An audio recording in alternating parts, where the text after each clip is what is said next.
Bom dia a todos. Meu nome é Ellen Simões.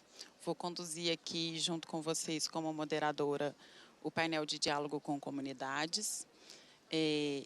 Antes de iniciar, eu gostaria que quem estiver acompanhando a gente levantasse a mão, só para a gente saber aqui. Que legal, muito bom, gente. Obrigada. Quem quiser fazer pergunta para a gente, tem um QR Code aqui. Vocês podem mandar as perguntas. A gente vai ter um tempinho para falar a respeito dessas questões que vocês vão trazer. Eu sou a Ellen Simões, sou hoje gerente de relações sociais da Centaurus Metals. Sou uma mulher morena, de cabelos encaracolados, compridos. Estou usando uma blusa branca, calça salmão e vou contar aqui hoje um pouquinho com vocês e com as minhas colegas para a gente falar sobre esse tema de diálogo com comunidades. Vou apresentar cada uma delas e depois elas vão falar um pouquinho sobre as experiências das mineradoras onde elas atuam. Bom, estou aqui com a Carla Lemos. Carla é Relações Públicas, gerente de relacionamento com comunidades e desenvolvimento social na AngloGold. Ela está, desde 2019, coordenando o grupo de trabalho de relacionamentos com comunidades para o ESG da mineração do IBRAM, grupo que todas nós fazemos parte e que nos motivou a estar aqui hoje contando um pouquinho da história para vocês. Estou aqui também com a Caroline Fávaro. Ela é bióloga, mestre em Ciência e Tecnologia Ambiental, doutora em Ciência do Solo, é gerente de relacionamento com comunidades na Mosaic e autora do livro Agricultura Familiar na Era da Segurança Hídrica e Alimentar. Estou também com a Carolina Nascimento. Carolina é administradora, gerente de comunidades e stakeholders sociais na Diretoria de Sustentabilidade Corporativa da Vale. É coordenadora do compromisso da Vale com a ambição social para os povos indígenas. A Mariana Morales, ecóloga e mestre em gestão e governança de recursos hídricos, é gerente de sustentabilidade do Grupo Avante e tem foco no fortalecimento das 17 ODS, ESG, relacionamento com comunidades e a mediação de conflitos. Nosso objetivo aqui hoje é contar um pouquinho das experiências de cada uma das mineradoras que aqui estão, com foco na área de relacionamento com comunidades e como que a área de relacionamento com comunidades funciona tecnicamente falando, enquanto ciência, enquanto área necessária para obtenção da nossa licença social. Então, a gente trouxe alguns assuntos diversos, algumas metodologias, algumas técnicas que são aplicadas hoje por essas mineradoras para que a gente possa fazer essa discussão. Vou começar aqui com a Carla. Carla, a gente vai comentar um pouco sobre como que a participação das comunidades é importante na definição dos investimentos. Como é que vocês estão fazendo isso lá na AngloGold hoje? Olá, pessoal. Bom dia a todos. Primeiramente, uma honra estar aqui com vocês hoje, na companhia dessas mulheres maravilhosas. Antes da gente iniciar, Ellen, eu acho que a gente merece, né? Porque a gente está aqui num painel 100% feminino. Então, eu queria enaltecer isso. E começar pela minha autodescrição. Sou uma mulher negra, de cabelos curtos, crespos, com alguns fios prateados já. Estou vestindo uma roupa estampada, uma camisa estampada florida, com uma calça clara. Né? E aí eu incentivo as minhas colegas para fazer o mesmo. Acho que é importante, né, a gente trazer aqui alguns marcadores do nosso painel. Bom, então, entrando propriamente dito no assunto, o que eu trouxe para compartilhar hoje com vocês está relacionado com a forma com que a gente compartilha a decisão do nosso investimento social. Né? A gente sabe que o investimento social compartilhado é uma experiência desafiadora e, ao mesmo tempo, é prazerosa, positiva para ambas as partes. Né? E para só destacar um pouquinho, eu diria que porque ele conta com a colaboração de indivíduos que pertencem a um determinado território e que contribuem com as suas expectativas coletivas e individuais para endereçamento de algumas questões, de algumas demandas desses territórios. A gente tem alguns exemplos, né, na gestão pública de participação social para definição de destinação de recursos. Né? E aí os exemplos dos conselhos, né? Os conselhos municipais, os conselhos federais, os conselhos estaduais, são iniciativas onde a gente tem representatividade da sociedade civil e do poder público. Então, é uma boa inspiração para aqueles empreendimentos que estão pensando aí em abrir essa decisão, né, para a sociedade ou para o território onde atua. Bom, além disso, eu vejo que o investimento dessa característica, ele traz um envolvimento da comunidade, ele permite uma aproximação com essa sociedade, ele abre ali uma oportunidade de um diálogo sincero, transparente, baseado na confiança. Né? Então, eu acho que esses são os principais ganhos, mas o principal ganho que eu gostaria de destacar mesmo é a oportunidade de interação. É porque nessa interação, é no dia a dia que a gente vai identificar informações que geralmente não aparecem nos relatórios ou nos estudos formais trazidos pelas consultorias. Né?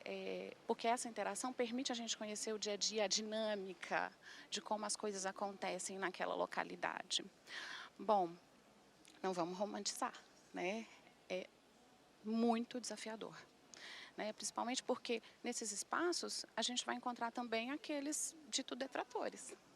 Né? E como é que a gente engaja essas pessoas? Como é que a gente torna o processo, eu diria assim, factível, né, ou possível de ser realizado, sem sofrer uma interferência negativa por essas pessoas que algumas vezes têm posicionamento de oposição.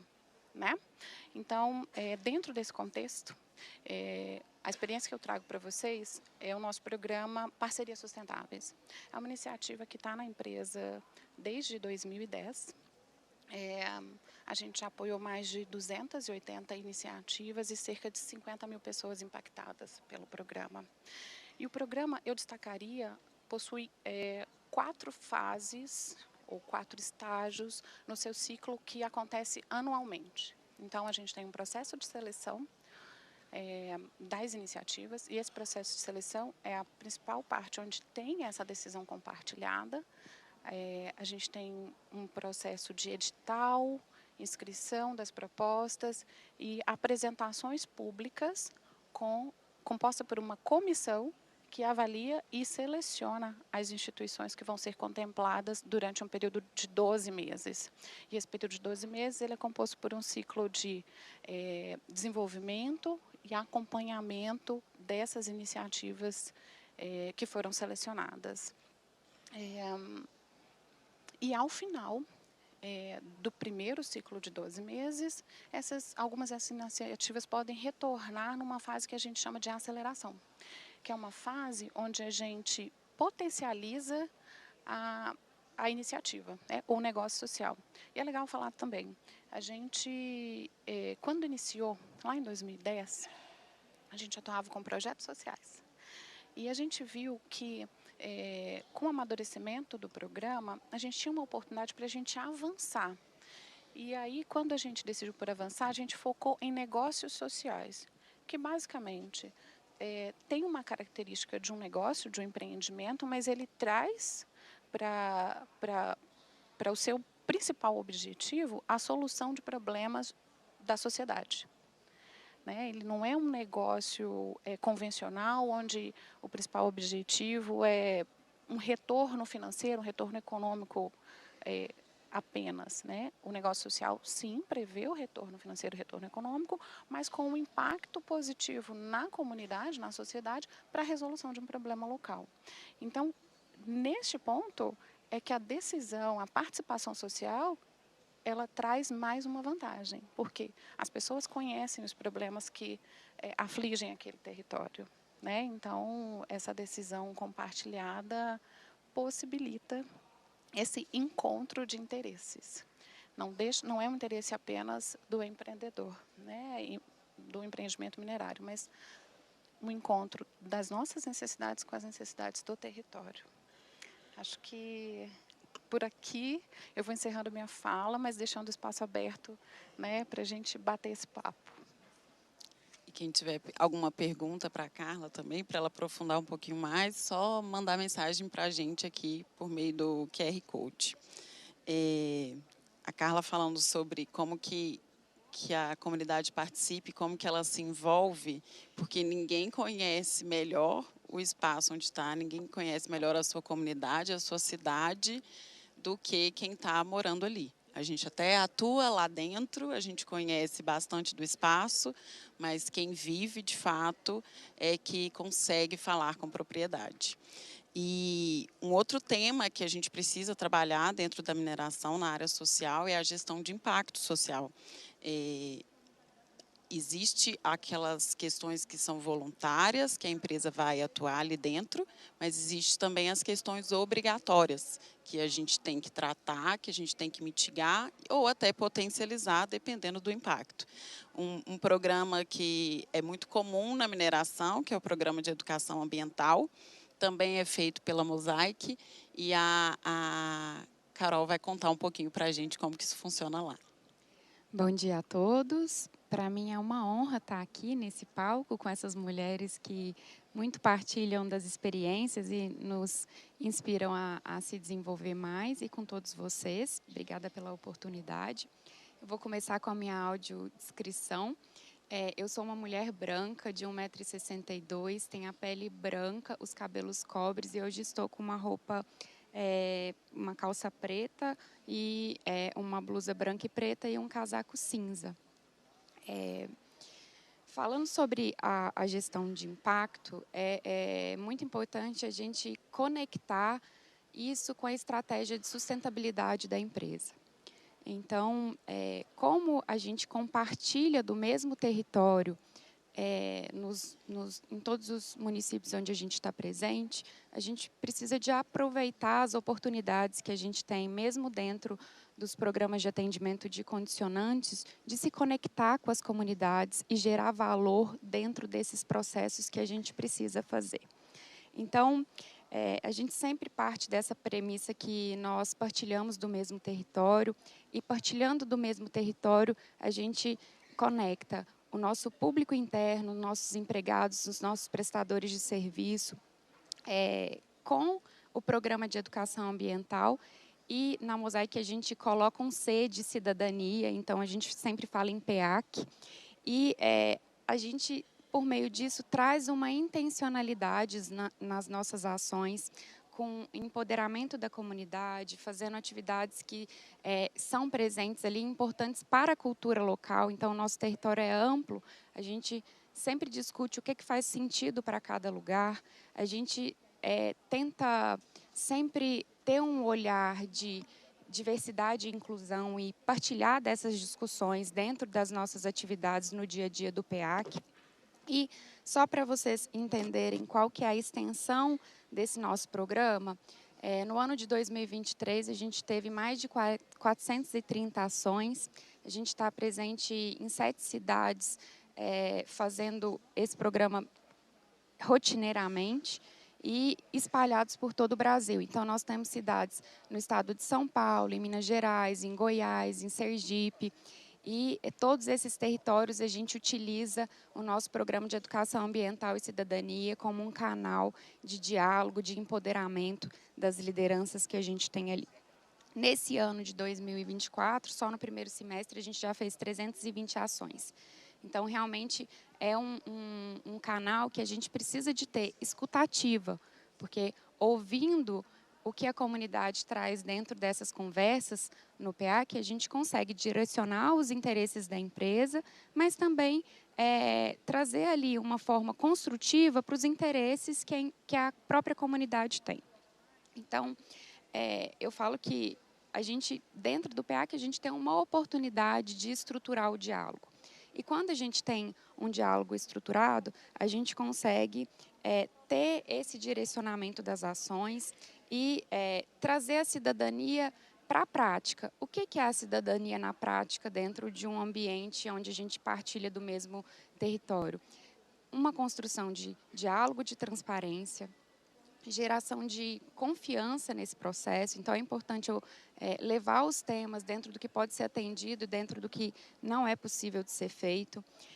E, mais do que isso, a gente leva as pessoas que estão ali com a gente nesse processo a entender que todas podem conquistar o seu lugar de fala e que a gente pode trabalhar com reivindicações legítimas e, especialmente, com respeito mútuo. Então, esse processo de diálogo, de construção de uma ferramenta do diálogo, ele é muito importante para a gente seguir nos outros projetos sociais que a gente tem. Então, a gente sempre fala que o nosso programa ele tem um processo educativo que ele é transformador, ele é permanente e ele é de longo prazo. Então, a gente trabalha ali o desenvolvimento desses valores que estão focados na transformação social.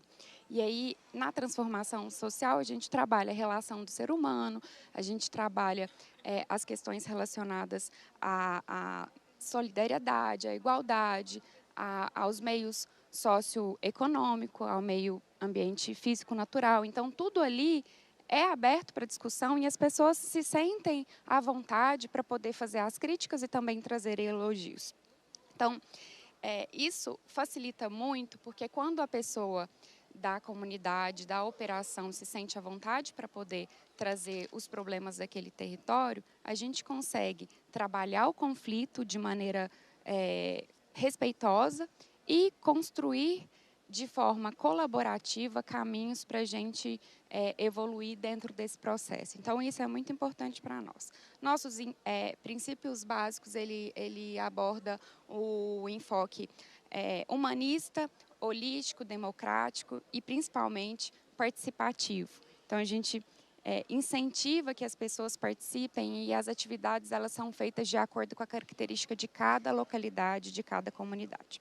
A gente trabalha a concepção do meio ambiente na sua totalidade, então tem os meios naturais, os meios socioeconômicos e especialmente o meio cultural, ele é muito observado. E a gente incentiva o pluralismo de ideias. Dentro desse pluralismo de ideias, as concepções elas são levadas num caminho pedagógico, mas sempre na perspectiva da transversalidade e da interdisciplinaridade que a gente tem, não só desse projeto, mas com os outros programas e com os problemas comuns que a gente tem naquele território quando a gente fala de empresa e de comunidade. Então, o PEAC está presente dessa maneira, a gente contribui muito com o recebimento de novas ideias para uma construção coletiva. Eu falo de construção coletiva, inclusive para a agenda de desenvolvimento social. A partir dali, a gente consegue saber o que é interessante para um território, o que não é para o outro, e como que a gente precisa de adaptar os nossos programas para fazer sentido para a comunidade. E, encerrando a minha fala e voltando aqui para a Ellen, um ponto que é muito especial para todos nós, para o nosso time e para as pessoas que participam do Programa de Educação Ambiental e Cidadania, é ter essa conexão desse programa com toda a agenda social da empresa. E aí a gente tem até uma agenda social muito expandida, porque a gente leva conceitos de meio ambiente, de saúde e segurança. Então, com base nisso, a gente consegue trabalhar várias temáticas relacionadas aos objetivos de desenvolvimento sustentável e conectar a nossa agenda de impacto social com a agenda de sustentabilidade da empresa. Muito obrigada. Obrigada, Carol. A Carol citou bastante aqui a respeito dos diferentes territórios que ela atua e como que essas comunidades se diferem estando em diferentes lugares. A gente está hoje aqui em Minas Gerais, mas eu sei que tem gente que provavelmente é de fora. Então, mais uma vez, queria contar com a participação de vocês e saber quem é de Minas ou está atuando em Minas aqui hoje e está acompanhando a gente. E quem é de outros estados? Legal. Nessa pluralidade aí de pessoas, de culturas, a área social lida também com diferentes povos. E temos também os povos tradicionais. a Carol, especialista no assunto, nossa outra Carol Nascimento, e ela vai contar um pouquinho para a gente de como que a Vale está lidando com esse compromisso com os povos tradicionais, com os povos indígenas, e vai falar mais sobre o assunto.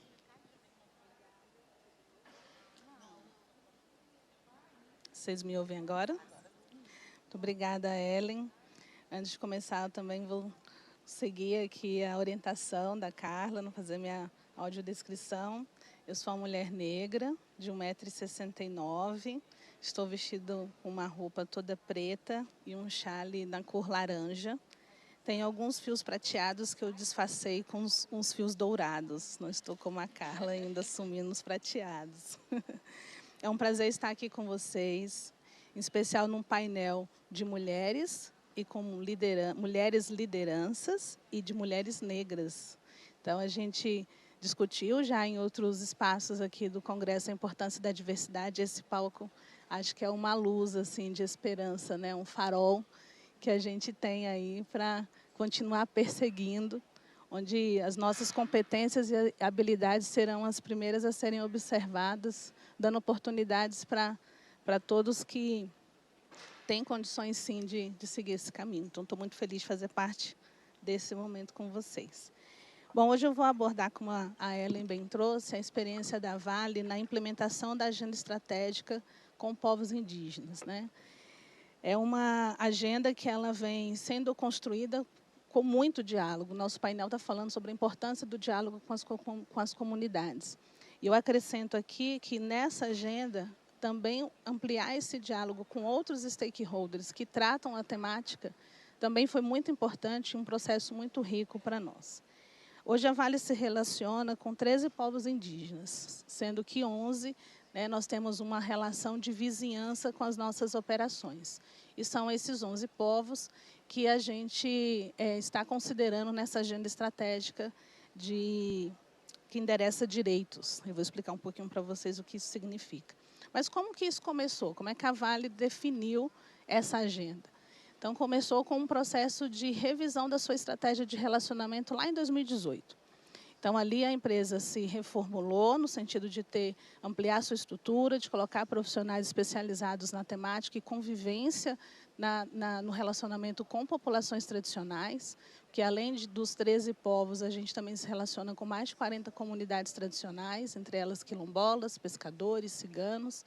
Então, foi importante valorizar a expertise de profissionais nesse processo, para que a gente soubesse lidar com esses modos de vida tão diferenciados e que a gente teria que também assegurar um processo de gestão de risco e impacto. E nessa revisão da estratégia, novos pilares foram definidos, onde o relacionamento de confiança estruturado, autonomia e resiliência e benefícios mútuos são os pilares que nos orientam na implementação dessa estratégia. E essa revisão ela foi também ancorada na estratégia de sustentabilidade da empresa.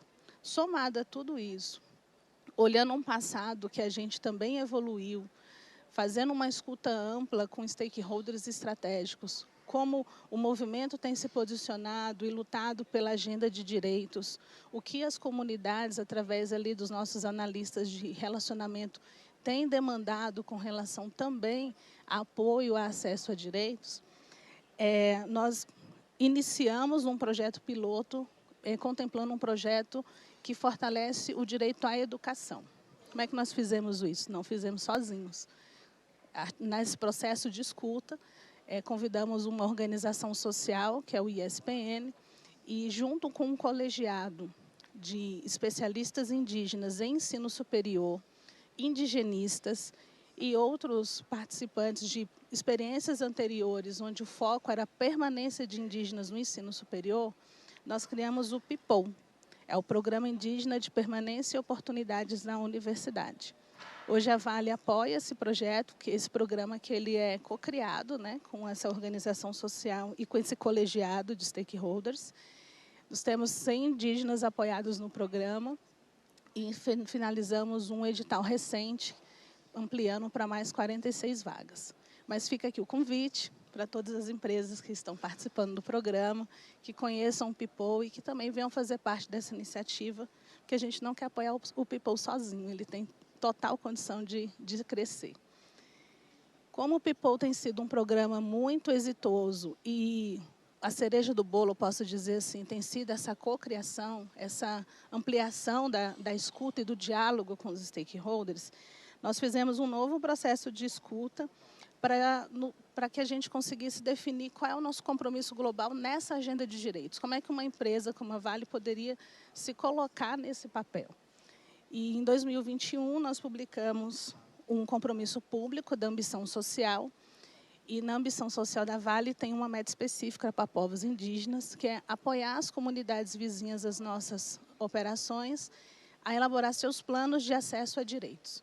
Então, o People endereçava direito à educação, e agora, nesse novo compromisso, o exercício era a gente identificar instrumentos que endereçam um conjunto geral de direitos estabelecidos na Declaração da ONU para Direitos Indígenas. Então, quando a gente fez esse processo de escuta, mergulhamos junto com parceiros especialistas no tema. Hoje nós estamos com a Faculdade de Ciências Sociais da América Latina, que é a Flaxo, e é dirigida por uma indígena, a professora Rita Potiguara. Nós definimos 3 instrumentos, que é a elaboração de protocolo de consulta, plano de gestão territorial ambiental e plano de vida.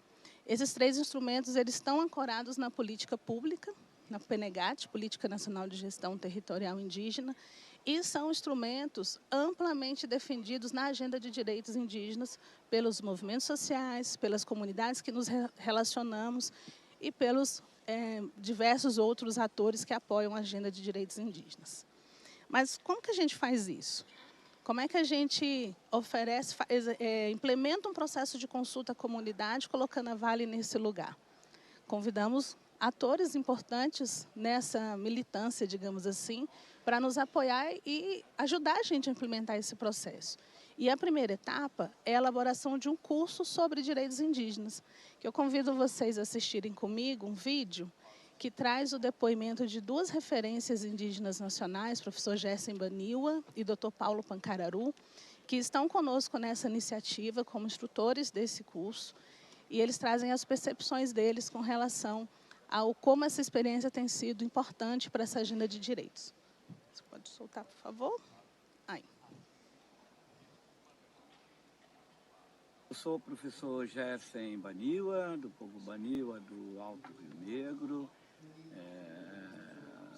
um dos educadores, né, com longa caminhada, e estamos aqui trabalhando num curso elaborado, construído e agora sendo implementado por uma parceria da Vale.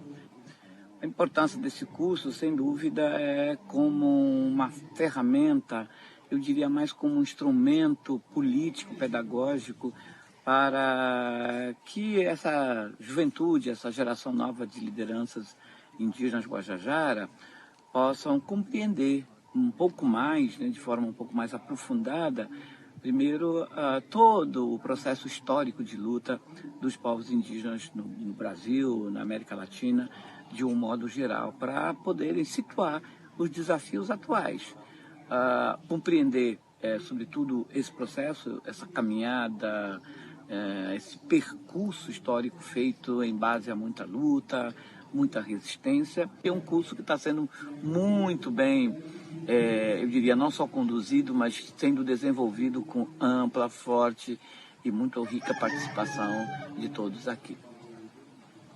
Meu nome é Paulo Pancararu, eu sou advogado, estou participando desse curso sobre direitos indígenas e nós vamos tratar sobre temas relacionados ao direito constitucional, que reconhece os direitos territoriais dos povos indígenas. Vamos trazer também questões relacionadas ao marco temporal, que é uma grande ameaça aos direitos dos povos indígenas.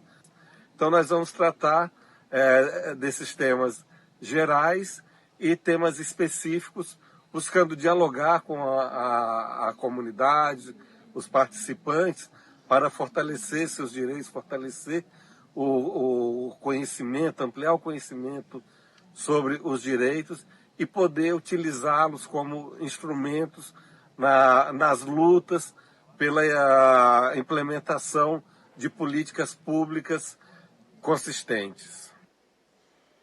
Então, nós ouvimos a experiência, né, desse processo, onde nós estamos contando com 2 referências, como eu já mencionei. Essa é uma das etapas desse processo de implementação da missão social da Vale.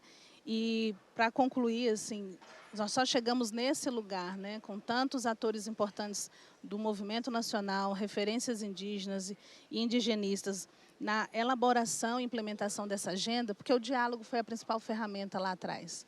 E a escuta ativa. Ontem a gente, no painel sobre reputação das mineradoras, falou muito sobre o caminho de construção da confiança. E sem esse amplo diálogo, né, sem a gente co-criar, sem abrir essa escuta e estar dispostos a implementar uma agenda que faça sentido para a comunidade, para as causas importantes da humanidade, a gente não vê um outro caminho diferente desse. Então, a ferramenta do diálogo, tanto com stakeholders, formadores de opinião, e principalmente com as comunidades vizinhas às nossas atividades, é de suma importância para o êxito dessa agenda. Obrigada. Volto com você, Ellen. Muito obrigada, Carol.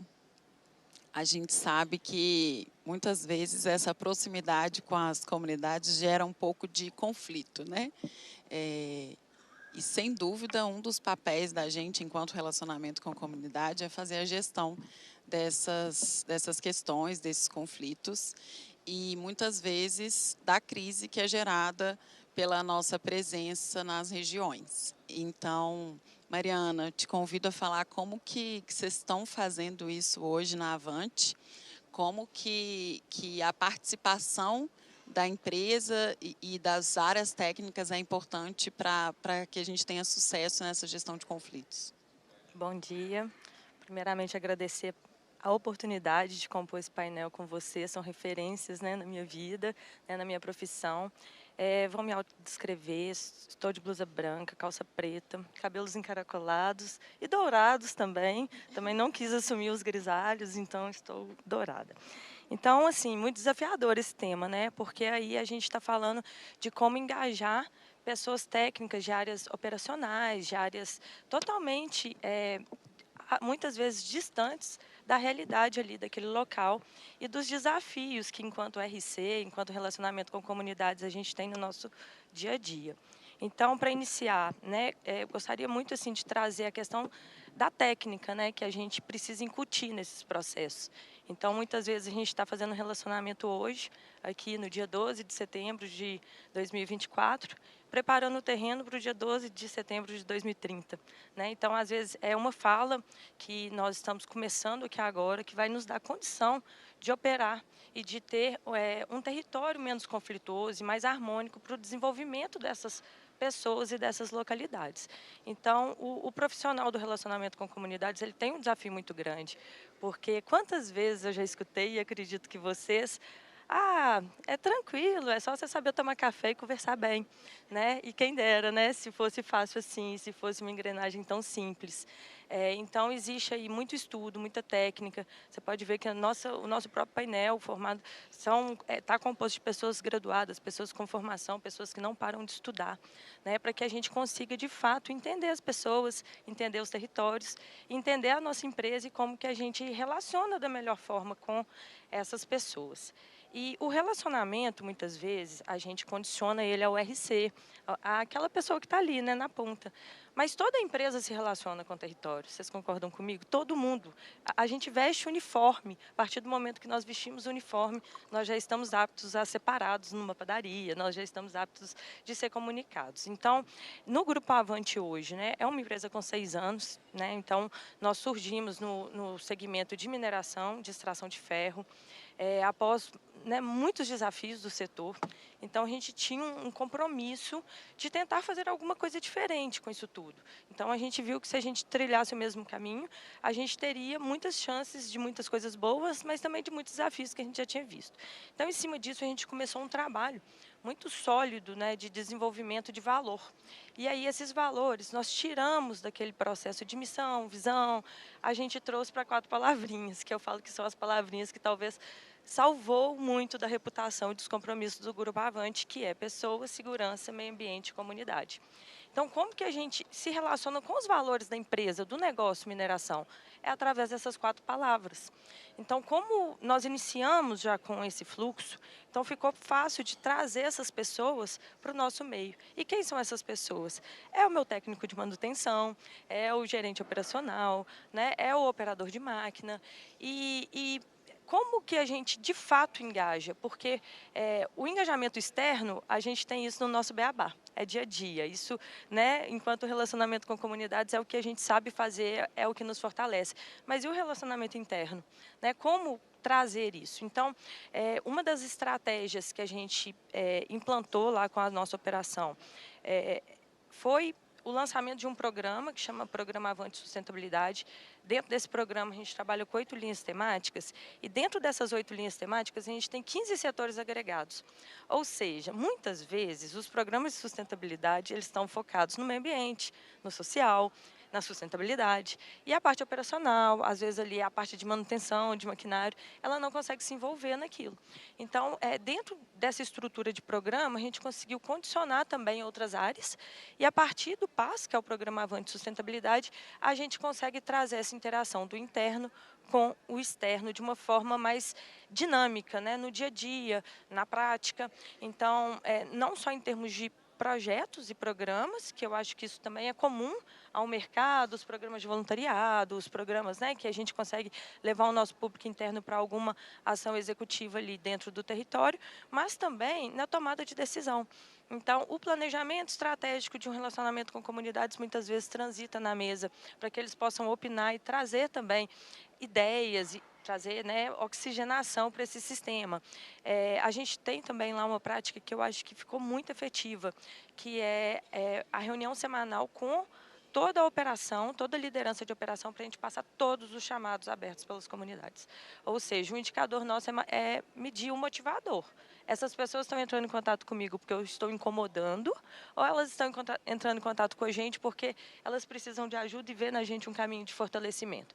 Então, isso é exposto semanalmente nas mesas com as lideranças operacionais, e ela nos ajuda a tomar decisões do que nós vamos fazer com esses atendimentos. E muitas vezes elas são as executoras desses atendimentos. Então, eu acho que essa foi uma engrenagem também que a gente conseguiu trazer com muita força.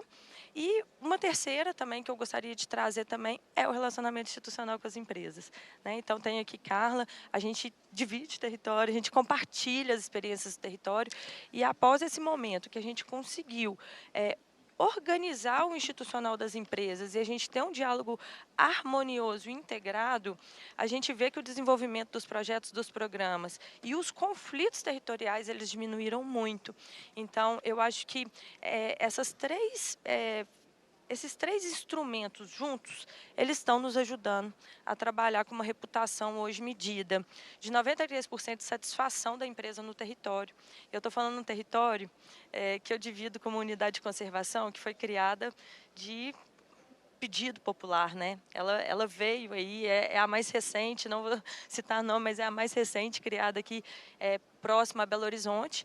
Então, nós operamos ao lado e nós temos hoje um relacionamento muito efetivo. E aí eu não estou falando só de comunidade, eu estou falando com stakeholders, gestores de unidade de conservação, gestores de associações locais, as próprias lideranças, o nosso público interno.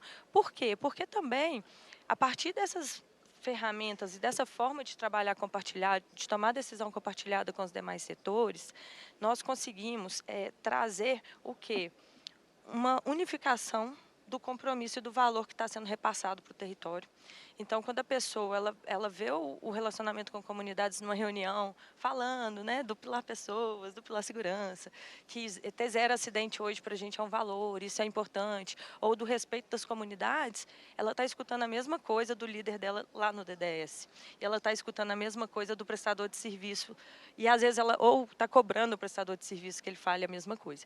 Então, eu acredito que essa união fez com que a gente se posicionasse bem com essa reputação de 93% de satisfação no território que existe conflito, 83% de demonstração de importância da gente, e pesquisa feita por empresa terceira, né? Assim, pesquisa anônima. Então, esses dados corroboram, eu acho que para a estratégia de relacionamento setorial que a gente tem feito, para que, no final, na ponta, o relacionamento com comunidades, esse diálogo, ele seja harmônico e consiga trazer o compromisso. Agora, só para jogar uma pitadinha, aí, existe um investimento social voluntário robusto, né? Então, não tem como a gente falar de relacionamento com comunidades, desenvolvimento de território, sendo uma empresa de mineração, uma empresa extrativista, se a gente não tiver posicionado o investimento social. E, muitas vezes, o investimento social ele está condicionado a requisitos legais. Então, existe uma forma de trabalho de investimento social voluntário, feito também. Então, hoje, assim, em torno de 7 milhões ano, fora toda a parte de contrapartida. Então, eu acho que é um processo de engajamento horizontal, vertical e que a gente precisa, de fato, né, colocar força nessas engrenagens aí de comunicação e de investimento para que a gente consiga prosperar. Eu vou aproveitar e te fazer uma pergunta. Como é que foi, no início, a reação das outras áreas para essa iniciativa de vocês de maior engajamento, de união entre os setores? Houve reatividade, não houve? Como é que foi essa recepção? Conta para a gente um pouquinho. Boa pergunta, Ellen. Então, assim, no início, todo o processo de construção ele é complexo, né? Então, eu seria muito demagoga de falar que rodou tudo lindo, maravilhoso e redondinho, né? Mas o que a gente hoje conseguiu fazer lá no início? Por muitas vezes eu vi meu técnico de mecânica atendendo comunidade e dando respostas até bem ousadas, né? Então isso nos preocupou muito.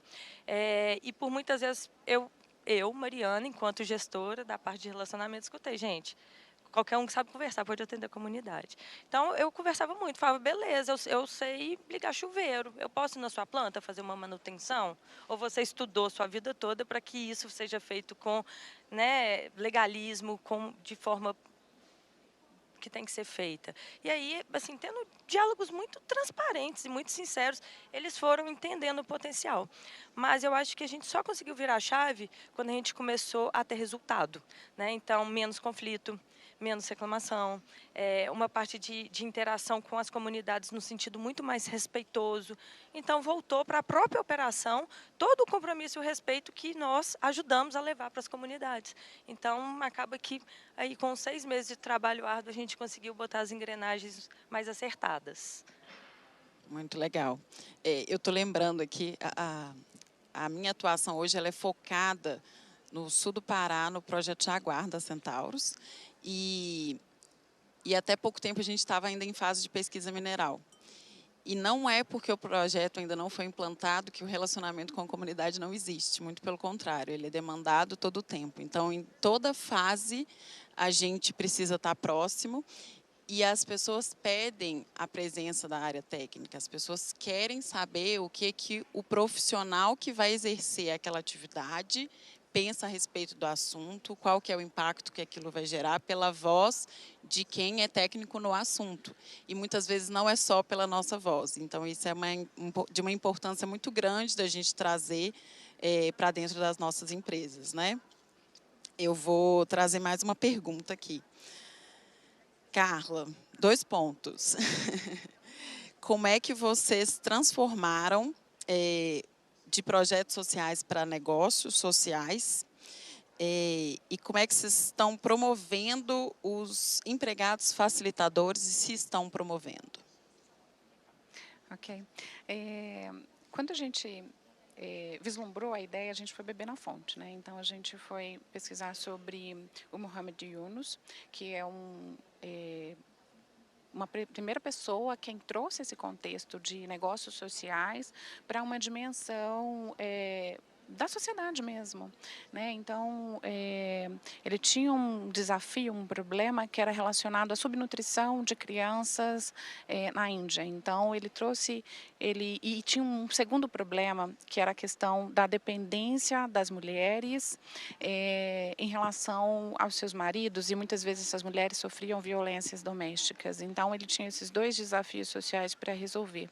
E aí, como empresa parceira, a Danone, ele desenvolveu uma metodologia de negócio social, onde ele resolveria com um super nutriente nessa fórmula no iogurte, né, a suplementação dessas crianças, e as mulheres das comunidades é quem venderiam esses produtos. Então, ela teria ali a condição de prover a sua família com recursos sem depender dos homens. Então, ela teria uma autonomia. Então, quando a gente viu isso como uma oportunidade de avançar numa questão que para a gente era muito cara também, porque o ciclo de projetos sociais ele vinha com tempo marcado. Geralmente era 1 ano, 12 meses, né? Então você tinha ali um prazo para implementar um projeto e tão logo esse projeto acabava, ou acabava o aporte de recursos naquele projeto, a iniciativa findava no território. Mas o problema persistia. Então, com a mudança de projetos sociais para negócios sociais, a gente vislumbrou a questão da sustentabilidade e da resolução de um problema dentro do próprio território.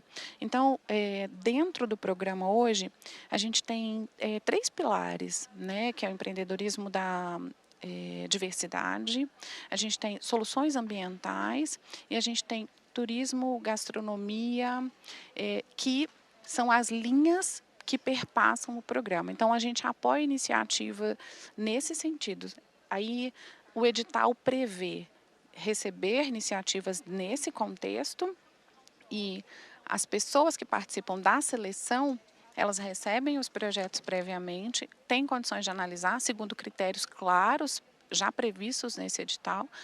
A comissão que vai participar dessa seleção também participa de uma capacitação, de uma qualificação para poder analisar esses critérios de uma forma neutra, mas com muita propriedade, com muita segurança. E depois dessa seleção, essas iniciativas também recebem consultoria durante todo o ciclo de desenvolvimento para que os objetivos que eles apontaram, a problemática trazida, ela seja eficazmente endereçada. Então, é nesse sentido que acontece o programa e que a gente teve essa mudança. O conceito de negócio social, a gente trabalhou por 2 anos direto, para que a comunidade, os proponentes pudessem absorver e se apropriarem e também poder identificar quais eram os problemas sociais ali dentro dos seus territórios. Que muitas vezes eles nem se dão conta, a não ser que isso seja trabalhado de alguma forma. Provocado, né? Exatamente. Sim.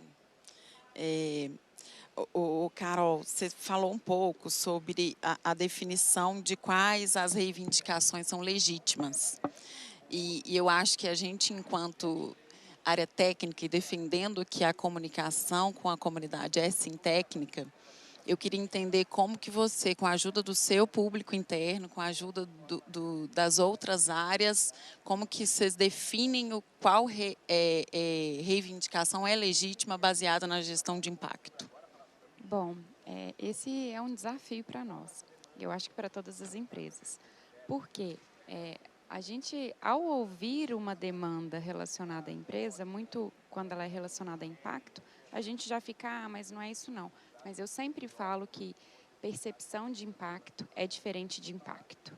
Então, com esse olhar, nós temos grupos de relacionamento com comunidades que se encontram trimestralmente em todas as operações no Brasil, e ele é composto por todas as lideranças e pelos facilitadores que a gente tem ali no relacionamento com comunidades, e a gente leva a reivindicação da maneira que ela foi posta, apresenta as possibilidades de encaminhamento com os riscos de cada seleção que a operação vai fazer e dá o apoio, ainda que não seja o que a gente de relações com comunidades recomendou. Mas, à medida que isso vai acontecendo, quando eles não, porventura, não atendem às nossas recomendações, eles percebem que não vai dar certo.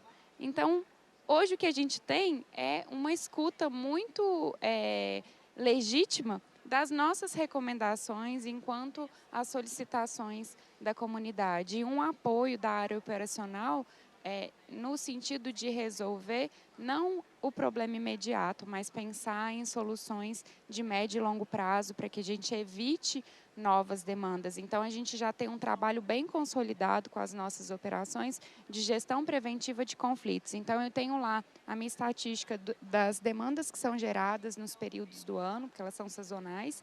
E antes de iniciar esse período, eu já começo a tratar, olha, gente, essa época aqui a gente tem problema com fogo nas áreas das comunidades vizinhas, como que a gente vai atuar preventivamente. Então, é sempre com um olhar preventivo e trazendo ali o que é os prós e os contras de cada ação. E aí, com isso, a gente vai sensibilizando as pessoas para trabalhar com a gente. Eu falo que a gente é diplomata de relações com comunidades, porque no final do dia quem faz o relacionamento é a operação. E a gente tem que engajá-los na nossa causa para que a gente consiga ter resultados efetivos. Muito legal. Quando a gente fala sobre os stakeholders, a gente não fala só sobre os de comunidade. A gente fala também sobre todos que estão relacionados ao empreendimento. Nosso tempo está curto, mas eu queria, Carol Nascimento, que você falasse um pouquinho sobre uma pergunta que chegou aqui, de como que os dados de relacionamento com a comunidade são levados de forma transparente para os investidores. Então, nós temos uma ferramenta de gestão das manifestações, né, que é um sistema interno onde todos os analistas de relacionamento registram essas manifestações. Elas são ancoradas, são tratadas junto com as operações, tem fóruns de comitês territoriais que tratam essas questões. E todo esse processo ele é reportado anualmente nos nossos padrões globais de sustentabilidade, no nosso relato integrado. Então, a permanência no território, a tratativa dessas manifestações envolvendo, digamos assim, a estrutura, né, de tomada de decisão da empresa, é que tem nos assegurado a tratar e dar transparência também às questões que as comunidades apresentam aí pelos nossos canais de escuta.